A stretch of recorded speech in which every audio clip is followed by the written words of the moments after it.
Hey, Jesse. Hello, Lindsay. I look like a Victorian child with dysentery. No, you don't. We've been just hanging out all day at the house. I mean, we just feel like that. I don't think, you don't look like that at all. No, never. I need some color. I need some color in my face.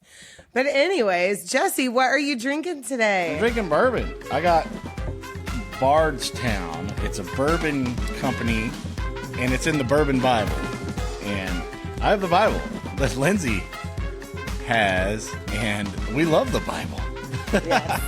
The Bourbon Bible. So Jesse really loves bourbon. I'm trying to get two different cameras here at the same time. Jesse really loves bourbon, and so I got him the Bourbon Bible, and I have been referring to it when I want to buy him a bottle of bourbon. You can't go wrong. So she got me that for Christmas, and then this one, Heaven Hill. If you haven't been on the hill, that one I got for his birthday because it is in December. I'm loving this one. You can tell that I've already drank some more of the other. I'm like, that's. But this is a good conversational bourbon. So older dudes, if you got a man or somebody that wants to partake into a conversational drink where they just have something where they're not, trying to get wasted. He was given the flavor notes in this is amazing. He was given one of our nephews, I guess you would call it, our 20-year-old's best friend. He was giving him the whole rundown of bourbon the other day. It was on Christmas Eve. It was really cute. So, he had just turned 21 not long ago. Yes. So we were just like, hey, it's not about partying. You can actually enjoy these drinks, a mixed drink or a cocktail or even a bourbon, on the rocks or neat if you want. It's more about the conversation. Mm-hmm. Not about just getting wasted all the time. Right, not just chugging. You're going to have a little sip, a little convo. It's a whole vibe. I mean, party, but still at the same time, you got to do it responsibly and know, Yeah, he was letting him know what we do in our 40s. We just sip and I don't know these things. So I'm having a watermelon Vista Bay from my local Aldi. Love the Vista Bay. Boop. And I kind of chug these things like water because they're delicious, low calorie, no carbs. It's great. It's great. She does it. So, first of all, we want to tell you. Hope you guys had a very Merry Christmas. Yeah. And we're coming up on the new year.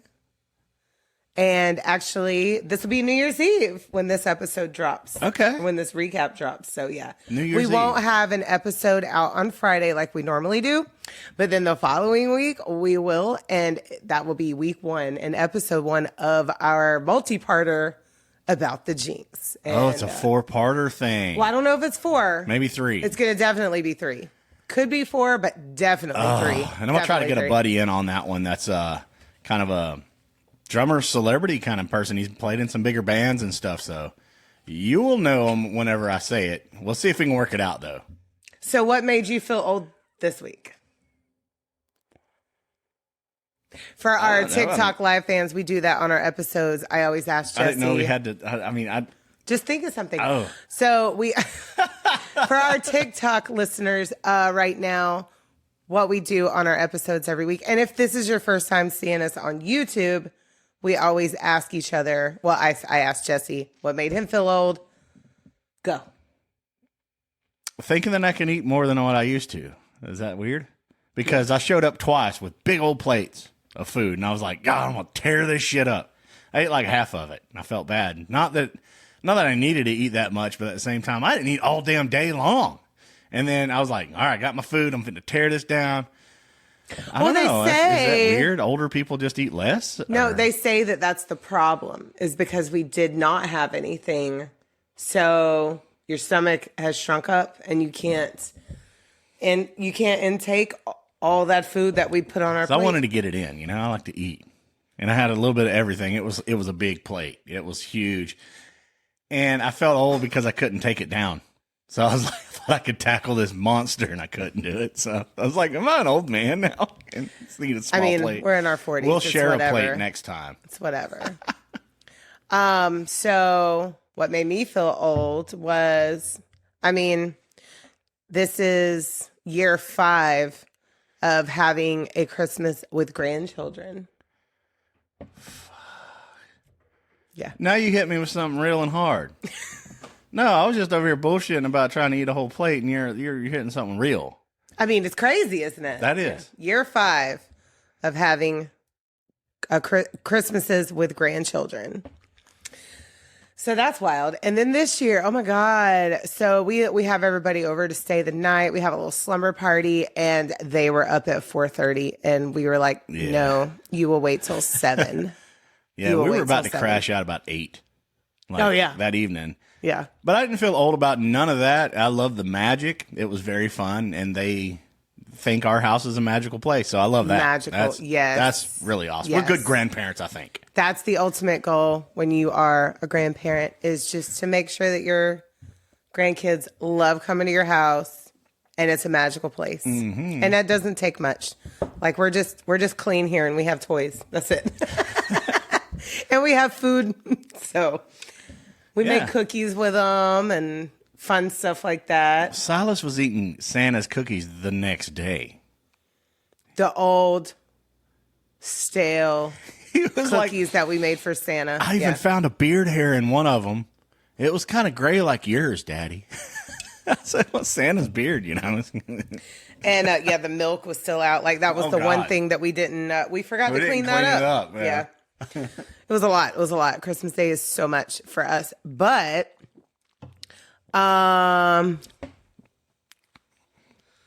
co-host. Oh, some people want to join in on that. Well, we'll do that another time. Thank you, guys. Yeah, we'll do that another time. Yeah, we'll do a special one. We'll figure out what co-hosting is. That'll be fun. Yeah, that'll be fun. Yeah. So yeah, we're new at this. We're kind of boomerish in the world here of. Yeah, definitely hit us up on the socials if you do want to co-host on something like that. We'll do it. We'll hook it up. That would be fun. We'll make some plans. That would be fun.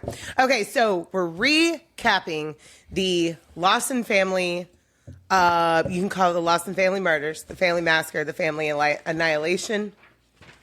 So I don't think a lot of people know about this one. What happened was in 1929, a man named Charles Lawson, who had been married for 18 years, he had 8 children. Unfortunately, one did pass in 1920.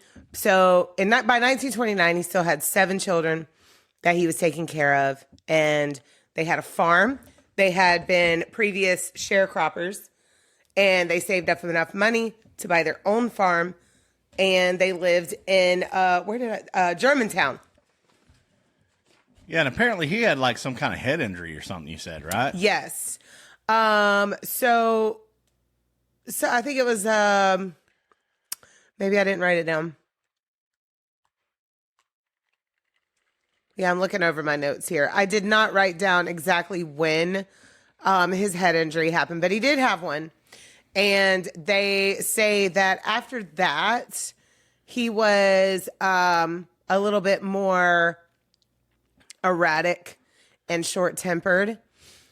And then 2 weeks before Christmas in 1929, which was a very, very hard time in this country, he took his family to town 2 weeks before Christmas to get like a family photo, to get brand new clothes. And I've seen the photo. Yeah, they were all dressed up and done up. And, and everybody in the Depression age, what were their faces looking like? That was their faces. It really was.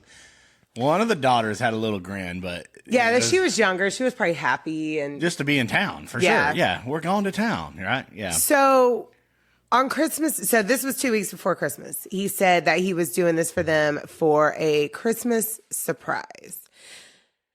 And then on Christmas morning, the family gets up, they open presents, and Fanny, his wife, she goes to the kitchen to start her Christmas Day chores of making the food.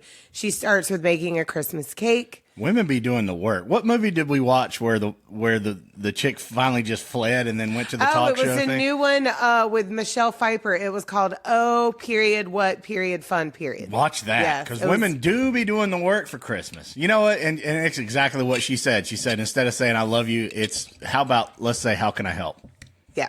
That's more love than what you can ever express, because saying the words don't mean shit. When you get your ass in the kitchen and help out, even if dudes, just move some trash, set up some stuff, whatever. Right, because I don't really, other than him, he's learned to work around me and knows my rhythm and flow in the kitchen. I don't really want anybody in there, but do something else in the house. Sweep. You got to notice the bubble clean up around trash. Lindsay. Yeah. Lindsay has this bubble, and you don't get in that bubble when she's in the zone. No. So I'm just like, let me just bounce around it because I don't want to. Yeah. And that's why she's in the zone. And that's why I always say no to help in the kitchen unless I can just come up. Like I can tell Jesse, okay, grate some cheese, chop some this, chop some that. And he knows now because I have taken the time to bounce off my skills, whatever I can do and handle, and you don't have to worry about that part. Yeah. Right. Help me empty the dishes or, because sometimes that helps just emptying the drying rack, whatnot. So Fanny, she's doing the work, and Charles decides to send Arthur, who is his oldest boy. The biggest one. And he is 16 years old at the time. He was like, hey, if you want to go rabbit hunting, and that is what they did, you got to go to town. You got to get some ammunition. Well, there's a lot of theories behind the fact of why he sent Arthur off. But now that we've seen the size of Arthur, it had to be because of his size. He was as big as him. At first, I had some different ideas and thoughts, but you put it all in perspective at the end. Go ahead and spill it on him, Lindsay. God, it was a bad one. So Arthur leaves. He goes to town to get ammunition, and one by one, I definitely want you guys to go back and listen to the episode. One by one, he takes every single member of his family out. Charles does. With a shotgun. And then he goes to the woods and he takes his own life. Now, he does not annihilate everybody with the shotgun. Oh, he didn't? No. He strangled? He took the life of the baby. Yeah, there was a baby. That's right. Oh. So trigger warning on that if you listen. And there was 4 kids like under 8. So yeah. It was rough. And his 2 daughters that he shot first, they were happy and skipping on their way to their aunt and uncle's house across the field. And he took them out with a shotgun.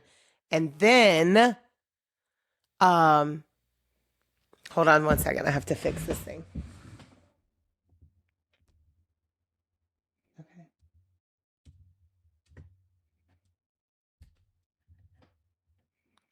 We're messing with the lives over here. Yeah, our live is restricted. It's going. I do put in the thing in our caption. It's true crime recap. So, anyways, we are, where are we at? We are recapping. I'm going to say this in the YouTube because we are on TikTok Live. We are recapping a true crime episode that does deal with murder and self-harm. There we go. Yeah. Yes. So, yeah, sorry. You're talking about the girls skipping across the field. And then we just had a restriction on TikTok Live. That's why I was stating dealing that. with the socials. Yeah. So anyways, so the family is all gone. And Arthur, the only surviving son, to hear about this is he's still in town buying ammunition when he gets word of his family's annihilation. And then after that, his brother, he decides to come in and turn this place into a theme park. Yeah. A tourist y'all attraction. Come and pay some money. For many, many years. Many years. And the Christmas cake that was never served to the family became one of the main attractions, and people would take raisins off the top of it as souvenirs. Yeah, they had to put it in a glass case because people were like, ooh, I can get a free raisin from the horror house. Well, and then they ended up burying the cake. I don't know why they had to bury it. Maybe that was like significant. Symbolic. Yeah. There we go. But burying the dad with all the kids and the fam, that wasn't cool, like you said. No, not at all. So there are many theories behind why Charles did this. Number one is his brain injury, but his brain was studied by Johns Hopkins Hospital. But, this is still this is 29. Yeah. It was a different time. Resources were different. Science was different. You said science wasn't sciencing then. It was not. Yeah. Wow. Then there was the trigger warning. I'm going to go ahead and say that. There was the theory that there was incest involved with him and his daughter, Marie. And which we felt like that was probably more accurate. Yes. And he was trying to eliminate the struggle of his oldest son, because his oldest son was a big dude. Mm-hmm. Like, he was a full-grown dude. Like, he would have probably thrown a wrench in the spokes, and all the thinkings and his plan. So that's why he sent his son off. Well, the theory Maybe that was coming out to light, The theory behind with Charles and Marie was known and said by other people in town, friends, and family. So that is why that is thought to be the more accurate theory, that there was an incestual relationship and she was pregnant with the child. Right. You can't hide it no more. Right. It's coming time. You couldn't hide it. Yeah. Right. But on Christmas, Lindsay, on Christmas Day. That's pretty freaking brutal. That's why I'm grabbing this, because pretty freaking brutal. So definitely go back, listen to that full episode. We did put it out on Christmas Day. 61 episode. Episode 61. Yeah. And then we have, of course, our full catalog. And I'm going to bring, so the song that we feature on that is, the band is called Good Boy with 2 I's. It's Goodboii. And the song is called Shoot Me, Salute Me. You can find it on YouTube. I didn't see a lot on their socials, but check it out if you're into, it was like a rap ballad of just gangster rap stuff. It was really cool. Which is it was an amazing song. Kind of a weird contrast when we've came across that a couple of times. But we love to support music, so. Right. Yeah. Absolutely. Now, and there was a little bit of paranormal stuff behind the Lawson family murders, and that snow nor leaves will fall on Charles's grave, and they're all buried in the same plot. And we want to do some deeper diving on that, because there's not. No. I tried. You did? There's not a lot of info really? On this case. Period. I heard about this case first because I do want to plug this again. I do in the episode. If you don't listen to Disgraceland, you get on that right now. You had found this is like a diamond in the rough for true crime. Not saying that diamond is true crime by any means, but you found this. It was a hunk of coal. Coal in the middle of all the mix of old history that is horrific. Yeah. So it was.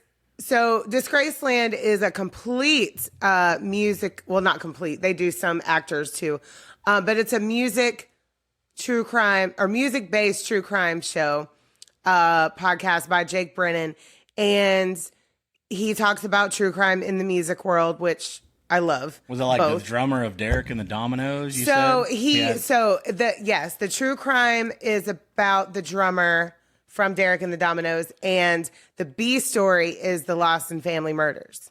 Wow. So and he puts on a production. And you pried it out of it. You were like, here's their thing. And you're like, here's this rock. There's this glowing rock. I'm going to pry it out. And then there it is. And then the whole story came out. I thought that it was a fake story. I thought it was a fictional novel.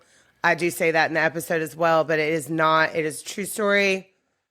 And but unfortunately what I said is the extent to the information. Yeah, that was distastefully tasteful that you dug that out for everybody, Lindsay. Well, there's a few more people that cover it for sure. Yeah.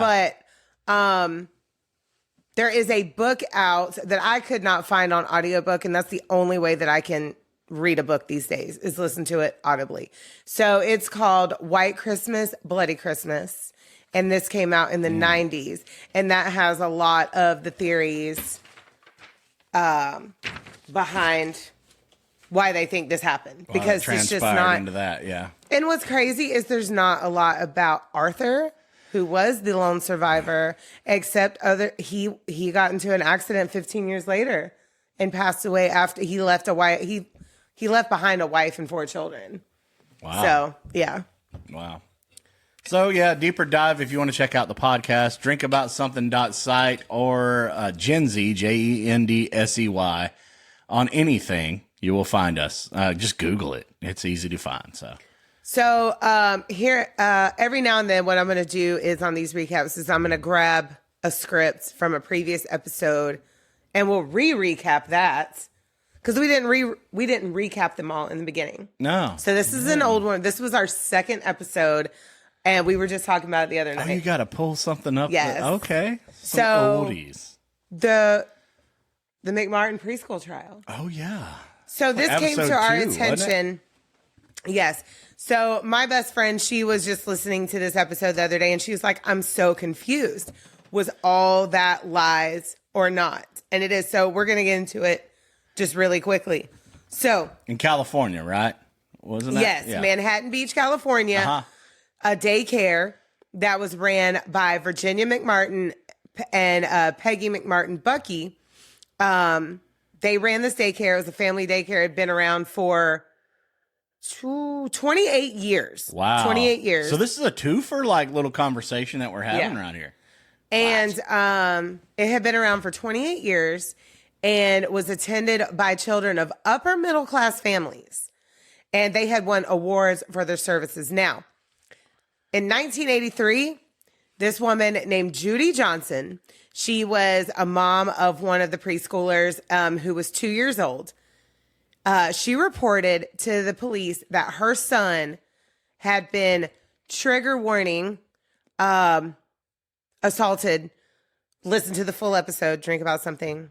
Oh, and we were babies. We still are. Yes. But we were so babies then. So that her son had been assaulted by one of the teachers at McMartin Preschool, and his name was Ray Bucky, and this was the son of Peggy Bucky. So he was a family member. He was in the family. Now, she made several accusations about other daycare workers involving animals, harm to the children, and they said they were going on field trips. Yeah. So what happened before we get into that part? What happened was, so Susan, is that what I said? Yeah. Susan Johnson, she made this accusation. So that made this daycare become under investigation. Now, there wasn't enough evidence to convict anybody, but they still investigated it. And basically, this woman named Key McFarland came in and somehow got all these kids in this daycare, like past, present, everything, to just make up these insane stories. Satanically, panically. About what was going on in this daycare, that satanic rituals were happening. Whoa.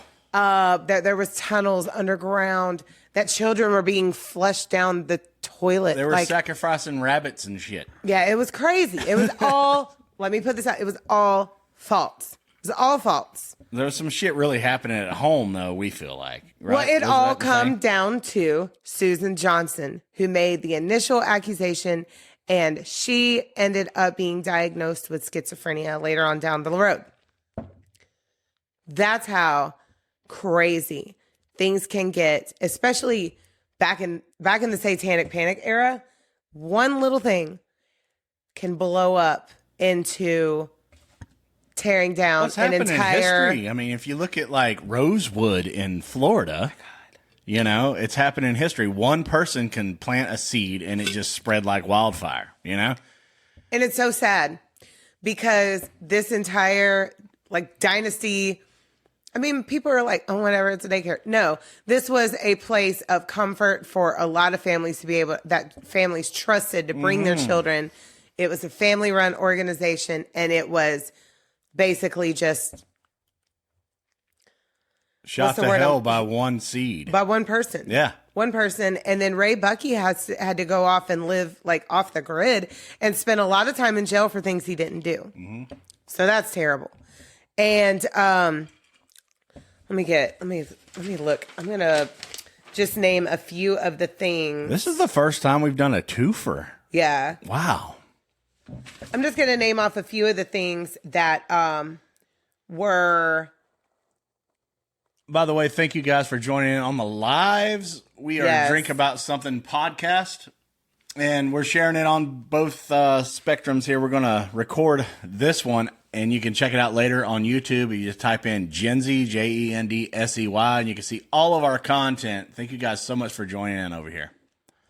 So, things that were being accused in this scenario here, in this case, that kids, they were taking field trips to a Catholic church where people in hooded robes were sacrificing animals. Now listen, I'm not going to go into everything because I want you guys to listen to the episode. There's some explicit things that I can't mention on TikTok here, and we kind of got both of that going at the same time. That there were underground tunnels. There was 145 kids that were interviewed about these accusations about this daycare and Ray Bucky. Is that the one where they did the thing with the little dolls and shit? Yes. Are you kidding me? This is the one? So there's a documentary on that as well. Manipulation it was. But this one kid, they lined up photos of Ray Bucky, what they did with them dolls. another person, and Chuck Norris. And the kid picked out Chuck Norris as their abusive teacher. So, like I said, these were children. They were being groomed into a farce story. And thank you, Chuck Norris, for making that decision in Dodgeball. We just watched Dodgeball. What are you talking He about? gave it a thumbs up in Dodgeball for the final death match in Dodgeball. That's right. We love Chuck Norris. But I mean, this daycare had excavations had to be had because they were being accused of animal sacrifice, so they were looking for animal bones. And even archaeologists were hired. Archaeologists. They spent millions of dollars in research to try to prove all the bullshit that didn't happen. Actually, it was 360 were originally called to testify, and only 41 showed up. And then it was just, it was madness. It was satanic panic at its best. So make sure y'all go and listen to that. That was our second episode. We were still very much babies. We're still very much babies. And that was number 2. Yes. Yeah. So like, we were babies. God. I'm trying to see what the name of the documentary was that I can put that on. Oh yeah, we watched a doc on that where they brought out the little dolls and all, and they were manipulating all these children into this big story. God, what a hell of a narrative to push on little kids, you know? What was that doc? I don't have it listed on here. Well, there's some documentaries on it, though. You can definitely check it out. Yes, just look up. Yeah, Google McMartin Preschool. Yeah. McMartin Preschool Trial. Ray, that was kind of like his first appearance back in public since the 80s or 90s. When did this happen? When did I say this happened? This was in the 80s. Yes. So that was definitely... And Ray had to go into hiding for years. He did have a wife and child, but he had to go into hiding for years. Came out with on the documentary many years later, and it was just an insane case. It was horrible. It was terrible. And there's so many cases like that where things just get blown out of proportion, lies get told, and it's terrible. I don't know what. Give me some other words. It was just all of the things. I think on our first episode, if we want to, we haven't recapped that one yet. No, like I said, I'm just going to randomly pick You know one. what we need to do on our about our very first one? We need to go up there because you can get like a brick from like the house and stuff. Oh yeah. Maybe we need to do that live there. You want to make that a thing? We can. Maybe this fall. We could do that. Maybe this coming fall, 2026, we'll go up there. September, October. That would be cool. That'd be a nice trip, North Georgia area. Mm-hmm. So, but yeah, check out all of our stuff. We're drinkaboutsomething.site or drinkaboutsomethingpod@gmail.com if you have any comments, or anything, you can just send us some links if you want to be part of this whole thing. Hit us up. Let's make some plans. Drink About Something on Instagram. Yeah. If you have a case that you would love to hear us talk about, if you're already a fan, hit us up. I just got a message today from one of my listeners for a request. So, yeah. Yeah, and so I'll be covering that one later. There's some people that are hitting us up that do books and documentaries and things. I mean, we have tied into a couple of cool things. We're just trying to line them all up, and that would be fabulous. Which is very exciting because this has just been like a fun hobby for us. But sharing the information, to the masses, that is I keep really knocking good. all the equipment down. We're kind of global, so that's really cool. And being able to get this news and information and sharing a band, that's what I like to do. Yes. See, I just share some music around the world, so sharing these stories and our contrast and input and our thoughts is all it is behind something that really happened. So, yeah, that's what we're here for. And if you're listening or watching on YouTube right now, this is live, raw, uncut, and unedited. It is us and being us and us and us. Yes. Yes. Cheers, no everybody. edits. So it's going to be Happy New Year's. fun. Well, we're going to send out another one before New Year's. Oh, well. I know this is New Year's. This is New Year's Eve. Happy New Year's, by Happy God. New Year's Eve. Yes. Happy 2026. Yeah. Yeah. Sippy poos for New Like Year's. I said, we won't have a regular episode drop on Friday like normal because we took a break for the holidays, but we will be starting with the Jinx. And everybody on the lives, follow us. Yes. Follow us on the lives over there. And follow us on the YouTubes over here. Yes. All the lives and the YouTubes. And I just want to let everybody know what Jesse put in my stocking. He put in my stocking. This is Swear Like a British Schoolboy. And it's a word search puzzle. And I am so excited to get into this. I think after we get off of this, I want to do like 2 pages. Let's do 2 pages. 2 pages. Yeah. Heard. I'm so down. We can't talk about some of this Sweet on here. Fanny Adams. Yeah. Go ride a bike, right? British listeners, hit us up with your favorite swear words. We love it. We Yes. love it. And you can say the C word in a lot of those countries, and get away with it. Well, Yeah. I mean, it's like, I think only over here it's like as offensive as it is. Yeah, you cannot say it over here for sure. Whatever. It's dumb. But hey, thank you, Lindsay, for the 2-parter. Thank you for the bourbon. The 2-parter. The 2 The 2 recap. recapper. It's a 2-parter recap. Yeah. Thank you so much for letting me be a part of this whole legacy of Hey, Gen and Z. gentlemen listeners, if y'all know some really good bourbons, hit me up.